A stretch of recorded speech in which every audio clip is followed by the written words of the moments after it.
আজকে যার সঙ্গে কথা বলবো তিনি কুমার চক্রবর্তী। আপনি এই যে জীবনযাপন করেন, এই জীবনকে আপনার কখন মনে হয় যে জীবন খুব দীর্ঘ, আর কখনই বা মনে হয় যে না, এটা খুব সংক্ষিপ্ত?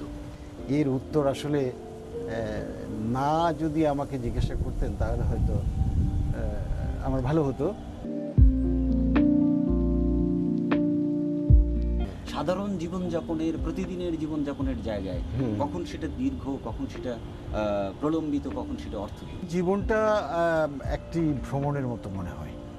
আমরা সেই ভ্রমণে মনে হচ্ছে যে কখনো কখনো কোনো চড়াই পেরিয়ে যাচ্ছি, কখনো কখনো উতরাই পেরোচ্ছি, কখনো কোনো সমভূমিতে এসে পড়ি, কখনো কোনো সমুদ্রের উপকূলে এসে পড়ি।